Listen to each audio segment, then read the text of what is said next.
이어서 주보를 참고하실 때 교회 소식 전해드리겠습니다. 오늘 우리 교회를 방문하신 모든 분들을 주님의 이름으로 환영합니다. 등록을 원하시는 분은 말씀해 주시면 친절히 도와드리겠습니다. 오늘 설교는 지난주에 이어 장신대 기독교와 문화 교수로 섬기고 계시는 성석환 목사님께서 전해 주십니다. 아울러 오늘은 첫 번째 주일로 오후 찬양 예배가 있습니다. 오후 3시에 NCD 교회 개발원 마스터 코치로 섬기고 계시는 이인호 목사님께서 소그룹의 성장 과정이라는 주제로 특강해 주시겠습니다. 많은 참석 바랍니다. 어제까지 중고등부 여름 수련회가 기도해 주신 덕분에 은혜 가운데 잘 마쳤습니다. 기도해 주시고 후원해 주신 모든 분들께 감사드리며 다음 주일에는 이제 청년부 여름 수련회가 시작됩니다. 강화도 라스테라 펜션에서 가스라이팅이라는 주제로 진행되는데요. 계속적인 기도와 후원을 부탁드립니다. 지난 40일 동안 진행된 오톡스2가 마무리되었습니다. 그동안 함께하신 모든 성도님들께 진심으로 감사드리고 계속적인 기도의 원을 이어가시기 바랍니다. 지난주 안내해드린 바퍼 건물 철거 반대 서명은 오늘까지 받습니다. 서명은 1층 로비에서 해주시기 바랍니다. 오이코스 자유모임이 돌아오는 토요일까지 진행되고 다음 주일부터는 다시 모임을 갖습니다. 일정을 참고해 주시기 바랍니다. 카페 아쉐르는 돌아오는 월요일부터 금요일까지 여름 휴무에 들어갑니다. 이용하시는데 착오 없으시기 바랍니다. 교우 소식 안내입니다. 최태민, 홍진영 성도님 가정에 하나님께서 지난 월요일 귀한 딸을 선물로 주셨습니다. 우리 귀한 아이 건강하게 자라고 홍진영 성도님 온전한 회복을 위해서도 기도해 주시기 바랍니다. 사랑의 성미 드린 손길이 있습니다. 우리 유태원 청년 군입대 감사로 사랑의 성미 드렸습니다. 전량 어려운 이웃을 돕는 데 사용하도록 하겠습니다. 이제 성석환 목사님 나오셔서 중요한 것은 꺾이지 않는 마음이라는 제아의 말씀 전해주시겠습니다.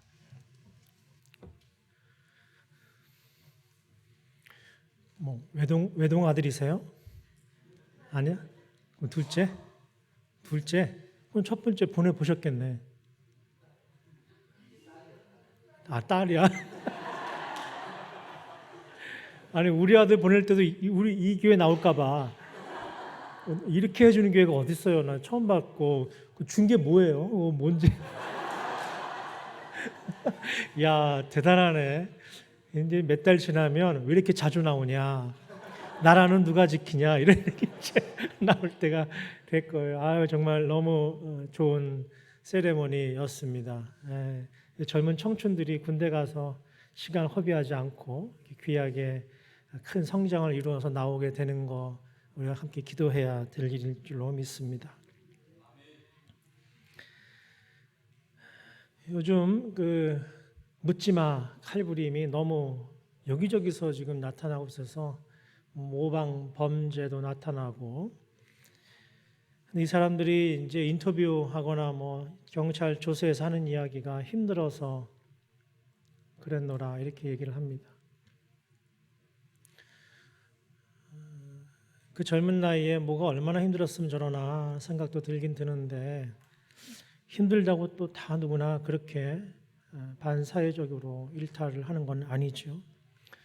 여러분, 미국인들이 가장 존경하는 대통령 다 아시다시피 에브라함 링컨 대통령입니다. 링컨은 1809년 켄터키주 변방 개척지의 통나무 집에서 태어나 8살 때 어머니를 여의었습니다.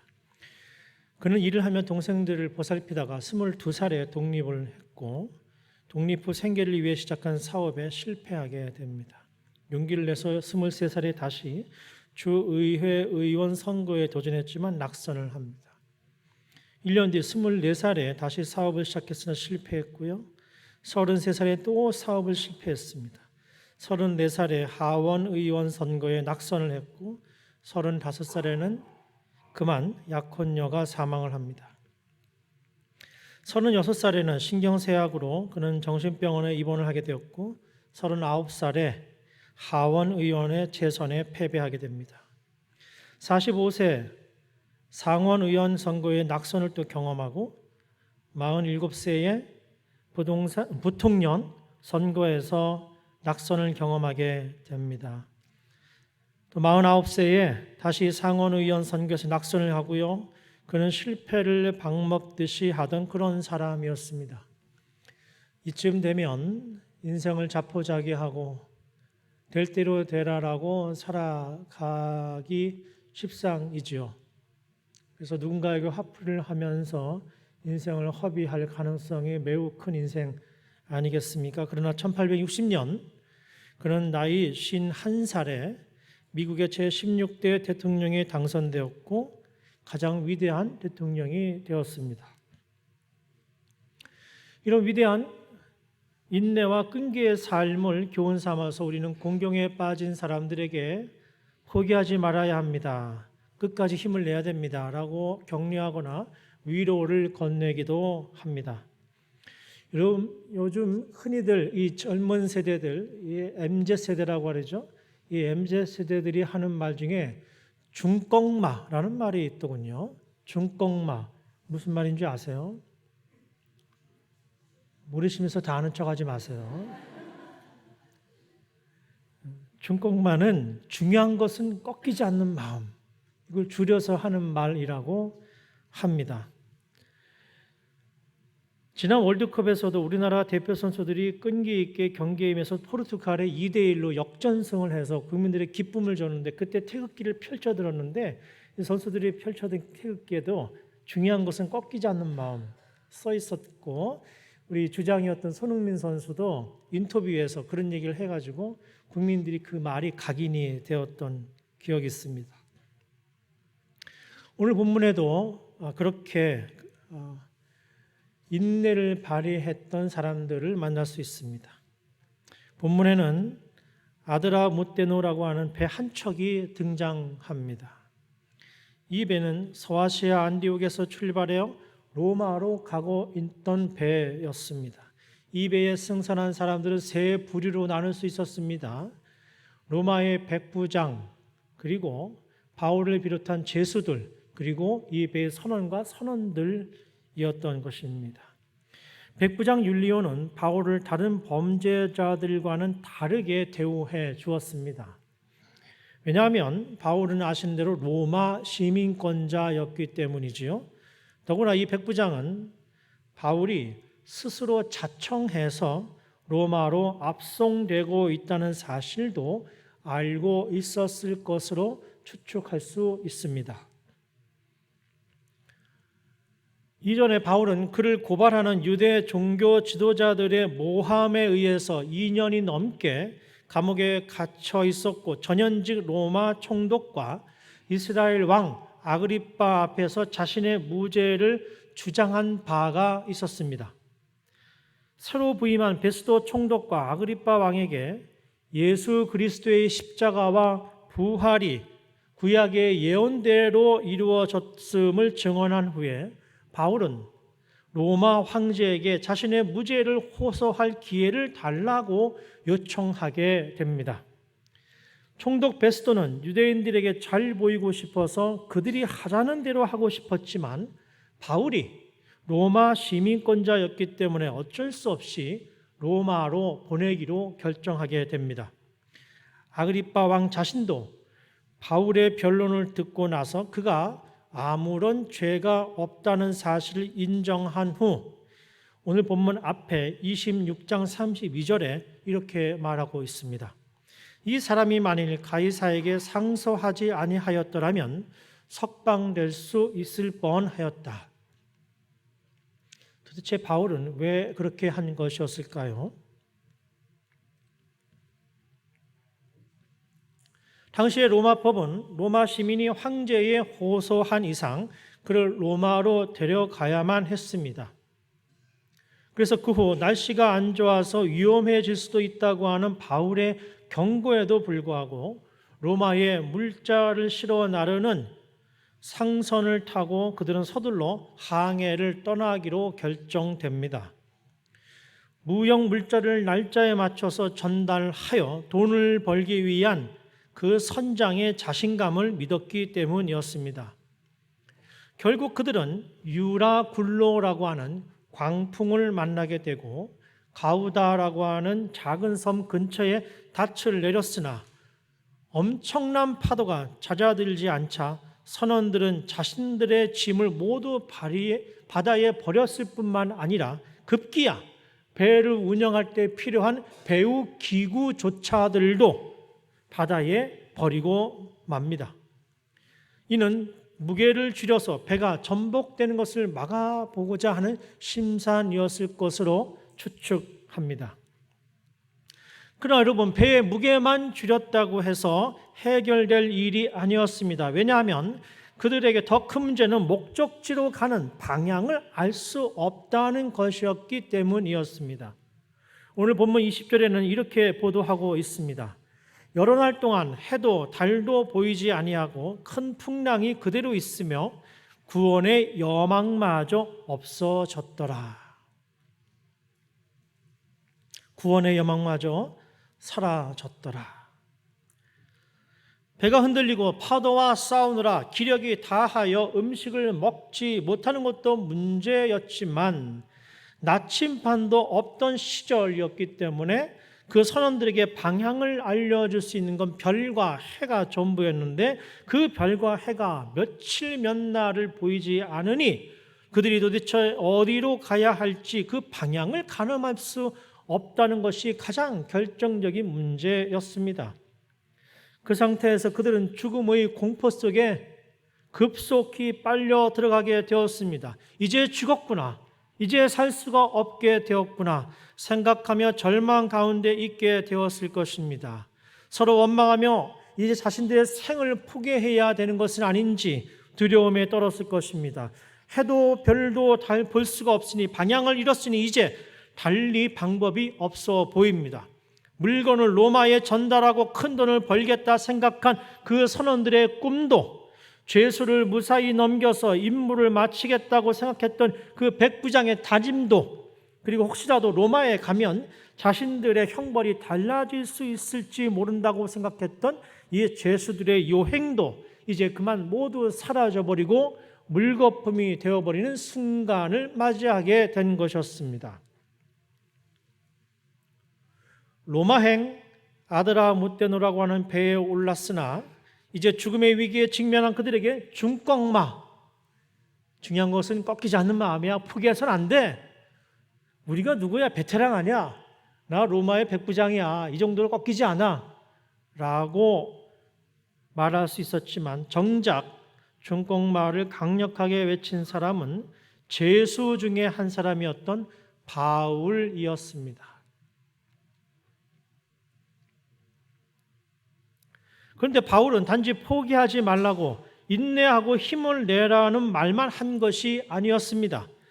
인간의 능력과 노력에 따라 분명 달라질 것이라고 하는 그 자기 위로 차원의 권면이 아니었다는 말씀인 것이죠. 너희들이 로마의 백부장 아니냐? 너희들이 도대체 바다에서 놀고 먹은 때가 몇 수년인데 이 정도 하나 못 견디느냐? 라고 말한 것이 아니었다는 것이죠. 더구나 지금 아무리 능력이 뛰어난 선원들이 있다 해도 별로 할 일이 없는 상황에 처해 있었기 때문이죠. 그가 배에 있던 사람들에게 포기하지 말라고 한 이유는 그들의 능력 때문에, 그들의 내공 때문이 아니었습니다.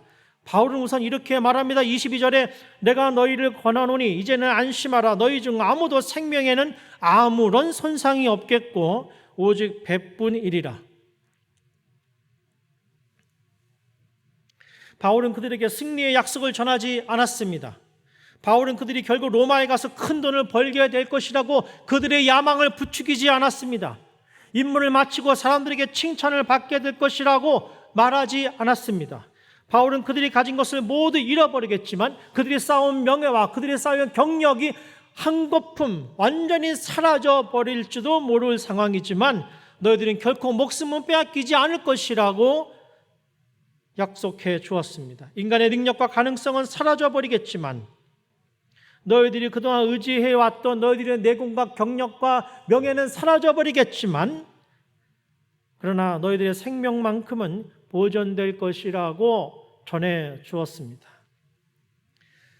사실 이 배에 오를 때 그들은 돈과 명예와 자유 등이 목적이었을 것이나 이제 그런 것들보다 생존 자체가 문제가 되는 상황에 직면하게 되었습니다. 근데 바울이 지금 그들이 생명을 지킬 수 있을 것이라 말하니 죽음 앞에서 선 그들에게 이보다 더 큰 소망이 있었겠을까 생각하게 됩니다. 아무리 오래된 베테랑 선원들의 내공도 백부장의 기백도 이제는 아무 소용이 없어진 상태에서 바울은 그들에게 결코 생명을 잃어버리지 않을 것이라고 약속해 주고 있는 것입니다. 여러분 생각해 보시죠. 바울의 이야기가 그들의 귀에 들어왔을까요? 절망과 공포에 질려 있는 그들에게 바울의 이 황당한 이야기가 믿어지기나 했을까요?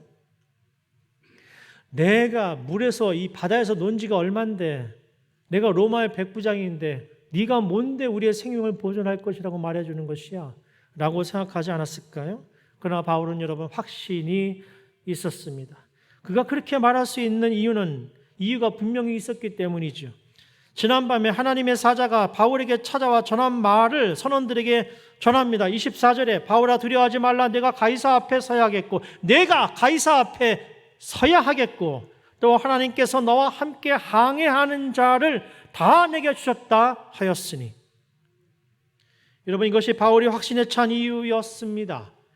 하나님의 사자가 약속했기 때문에 바울은 그 약속을 확신하고 결코 꺾이지 않는 마음을 가질 수 있었습니다. 이어 바울의 말대로 그들의 배는 한 섬에 당도하게 되고 바울은 이때부터 이들의 위로자가 되어 지도자의 역할을 하게 되죠. 이미 사람들은 바울의 말을 신뢰하기 시작했던 것입니다. 왜냐하면 그의 말대로 되었기 때문인 것입니다. 아시는 대로 바울은 수없이 많은 채찍질을 당하고 수없이 많이 감옥에 갇히기도 했습니다. 또 민족의 배신자라는 손가락질을 받기도 했고 사도들로부터는 네가 정말 사도냐라는 의심도 받기도 했었습니다. 이렇게 무수히 많은 고난 속에서도 바울이 그 마음이 꺾이지 않았던 이유는 그가 출중한 능력이 있어서이거나 탁월한 지식이 있어서거나 세상 돌아가는 이치를 아는 지혜가 있어서가 결코 아니었습니다. 요즘 유행하는 MBTI 유형이 그래서도 아니었습니다. 그는 하나님의 약속을 신뢰했기 때문에 결코 흔들리지 않았던 것이죠. 이 약속은 그가 풍랑을 만나 위기에 빠지면서 알게 된 것이 아니었습니다. 죽기 살기로 매달리면서 알게 된 사실이 아니었다는 것이죠.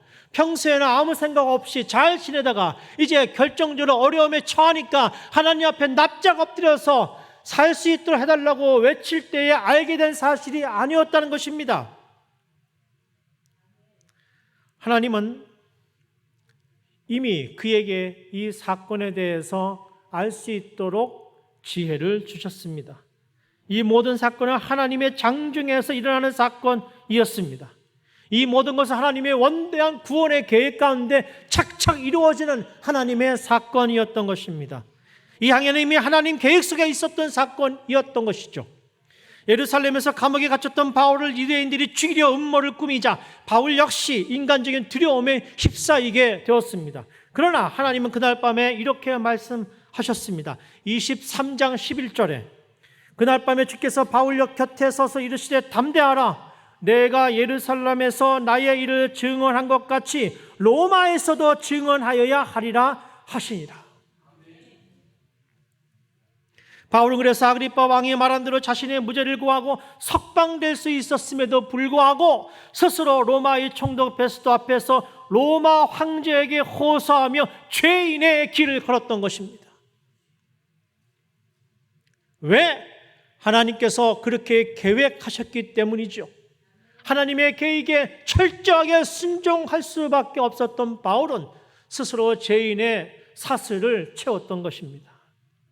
로마에 가서 주님의 일을 증언하기 위해 그는 스스로 죄수의 신분이 되어 로마로 압송되는 길을 택했던 것입니다.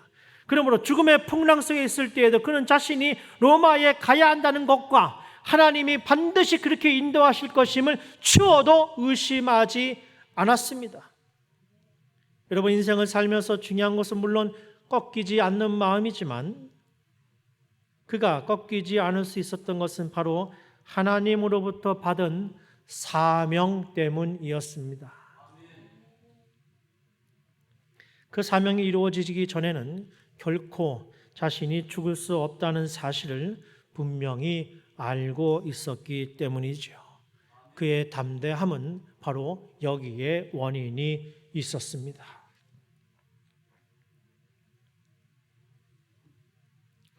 선지자 요나 역시 항해 가운데 위기에 빠지게 됩니다.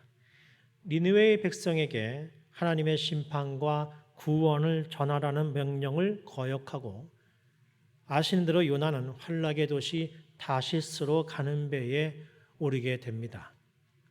격한 풍랑을 만나 모든 선원들이 각자의 신의 이름을 부리며 살려달라며 목숨을 건지기 위해 모든 배의 물건을 바다에 던져버렸지만 그들의 그런 바람은 아무런 소용이 없게 되어버립니다.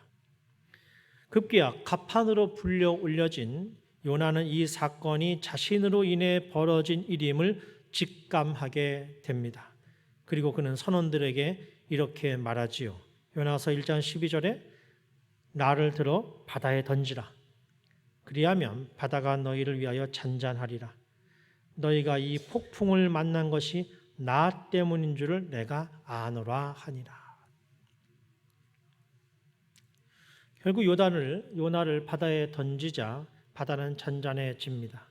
각자의 신들을 찾던 이들이 그 광경을 보고 여호와를 크게 두려워하며 제물을 드리고 서원을 하게 됩니다.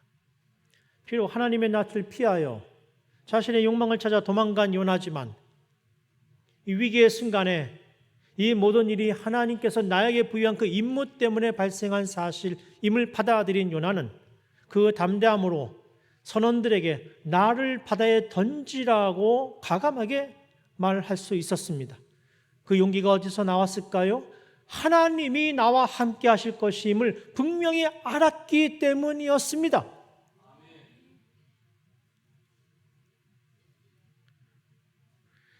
마가복음 4장에는 주님과 한 배를 탄 제자들이 큰 광풍을 만나 두려워하며 주님을 불이 나게 깨우는 장면이 생생하게 보도되고 있습니다. 우리가 죽게 되었는데 주님 어떻게 잠을 주무세요? 빨리 일어나세요! 라는 말이죠. 주님을 깨워 일으켜 세웠습니다. 주님은 바다와 바람을 잔잔케 하신 뒤에 제자들에게 이렇게 묻습니다. 마가복음 4장 39절에 이에 제자들에게 이르시되 어찌하여 이렇게 무서워하느냐? 너희가 어찌 믿음이 없느냐 하시니. 여러분, 우리가 살아가면서 진정으로 중요한 것은 꺾이지 않는 마음 맞습니다. 그러나 신앙인이 꺾이지 않을 수 있는 것은 우리의 능력이나 돈이나 명예 때문이 아닙니다. 세상 사람들은 어려움이 오면 공경이 오면 자신이 동원할 수 있는 온갖 힘과 명예와 권력을 동원해서 그 위기를 뚫고 나가야 한다고 생각할지 모르지만 신앙인이 꺾이지 않을 수 있는 것은 우리의 능력이나 돈이나 명예 때문이 아닙니다. 그것은 우리가 지지하는 정당이나 정치인들 때문도 아닙니다. 그런 것들을 의지하며 꺾이지 않겠다 버티며 우기는 이들은 오히려 다른 사람들에게 피해를 주고 하나님의 영광을 가리고 말게 됩니다. 진정으로 중요한 것은 하나님을 의지하고 그분을 신뢰하며 그분의 약속을 믿는 믿음이 꺾이지 않는 것인 것입니다. 하나님을 신뢰하는 사람은 그래서 하나님께서 자신에게 부여한 사명을 명확히 알 뿐만 아니라 겸손히 그 길을 가는 이들은 결코 좌절하거나 그 길을 포기하지 않게 되는 것입니다. 우리가 꺾이지 않을 수 있는 이유는 무엇입니까? 우리가 고통 가운데 연단 가운데 있을 때 우리는 결코 혼자가 아니기 때문인 것입니다. 1992년 바르셀로나 올림픽에 400m 경주에 나선 메달이 유력했던 데렉 에드먼드라는 선수가 있었습니다. 오랫동안 준비했겠죠. 열심히 달리다가 그는 곤경에 빠집니다. 영상을 함께 시청하시겠습니다.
When troubles come and my heart burdened be, then I am still and wait here in the silence until you come and sit a while with me. You raise me up so I can stand on mountains. You raise me up to walk on stormy seas. I am strong when I am on your shoulders. You raise me up to more than I can be.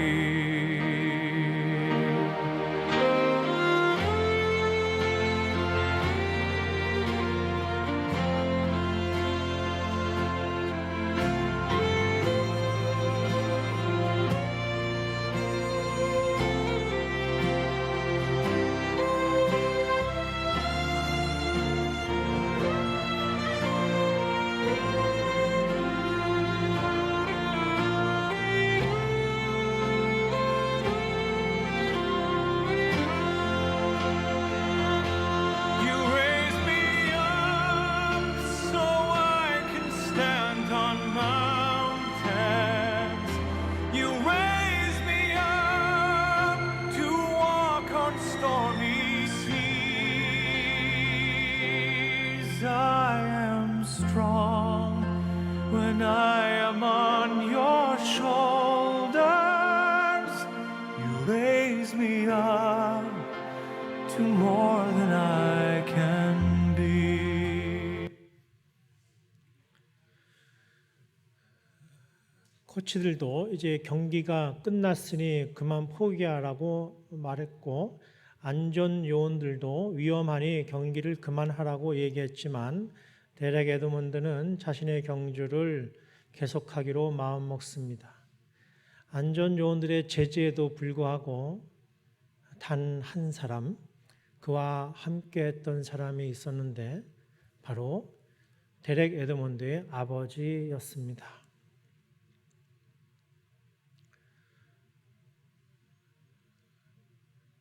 그는 메달을 얻지 못했습니다. 어쩌면 실패한 것으로 보일 수 있습니다. 그러나 그 경기를 지켜본 수많은 관중들은 그가 결코 실패자가 아니었음을 알고 있었습니다. 그리고 그의 아버지와 데렉 에드먼드에게 기립으로 환호의 박수를 쳐 주었습니다.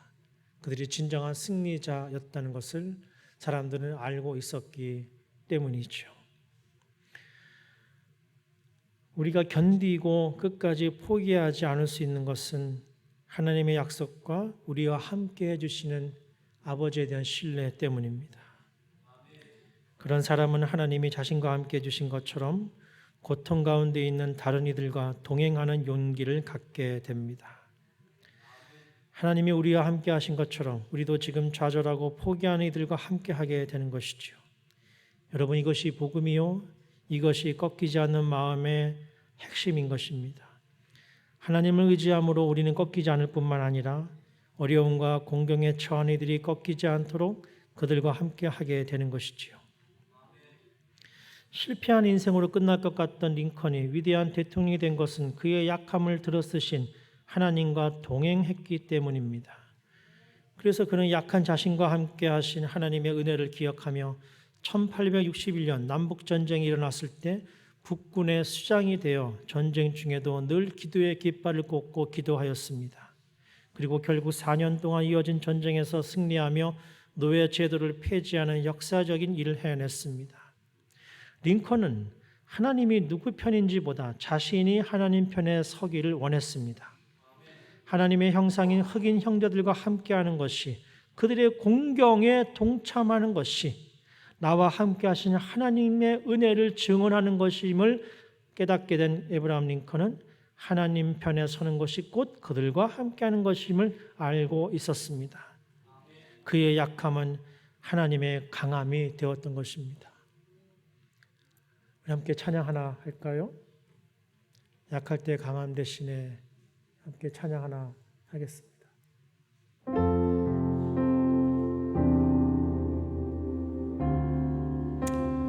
여러분 힘드시죠? 힘들지만 하나님과 동행하시면 포기하지 않을 수 있습니다.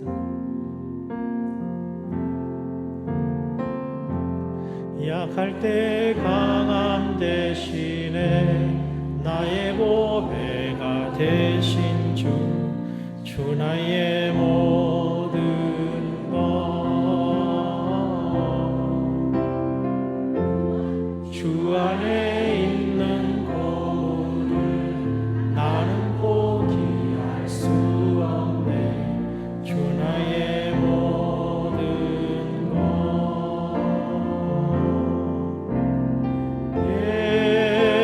예수 어린 양 존귀한 이름 예수 어린 양 존귀한 이 십자가 제사하셨네 십자가 제사하셨네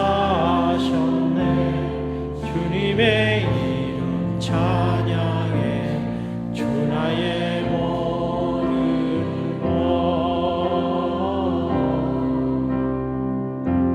쓰러진 나를 세우고 나의 빈자를 채우네 주 나의 모든 것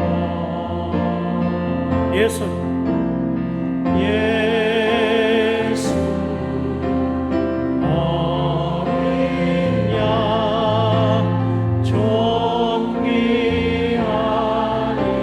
이름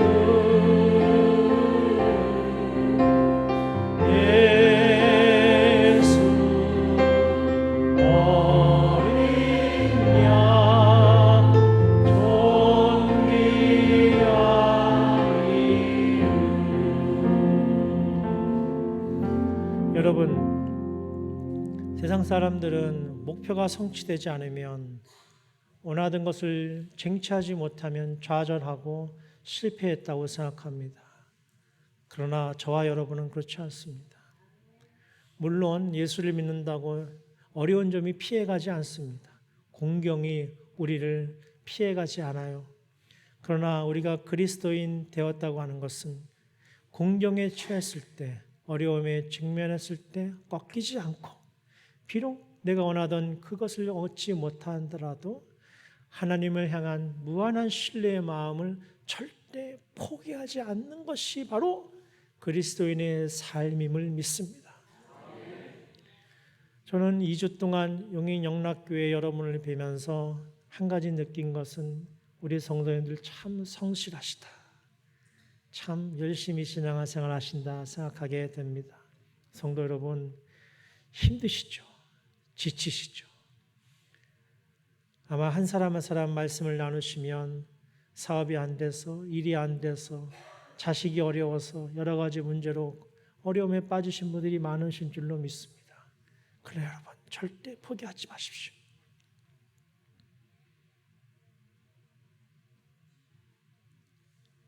절대 하나님의 사랑을 포기하시면 안 됩니다.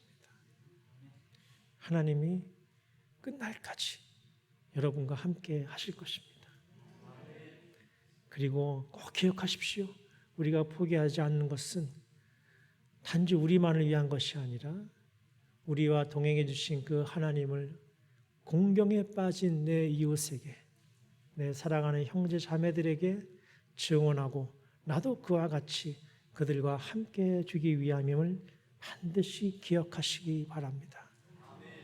용인영락의 아름다운 공동체가 지역사회에, 용인에, 우리나라에 그러한 사랑을 증언하고 실천해서 이 세상이 팍팍하고 각자 도생의 삶으로 어렵지만 그래도 그리스도인들 때문에, 그래도 교회 때문에 살만하다 하나님께 영광 돌리는 놀라운 일들이 이 용인 영락으로부터 시작될 수 있기를 주님의 이름으로 축원드립니다. 여러분 삶 가운데도 하나님의 놀라운 복들이 넘쳐나시기를 기원드립니다. 기도하십시다. 하나님 감사합니다. 어려움에 있을 때, 지칠 때, 고통스러울 때 하나님 우리와 동행해 주시기를 소망합니다. 하나님 우리와 동행해 주시는 것처럼 우리도 우리의 이웃들과 동행하기를 소망합니다. 포기하지 않고 지치지 않고 넘어졌더라도 좌절하지 않고 하나님의 신뢰를 하나님의 사랑을 내려놓지 않게 하여 주시옵소서. 예수님 이름으로 기도하옵나이다. 아멘.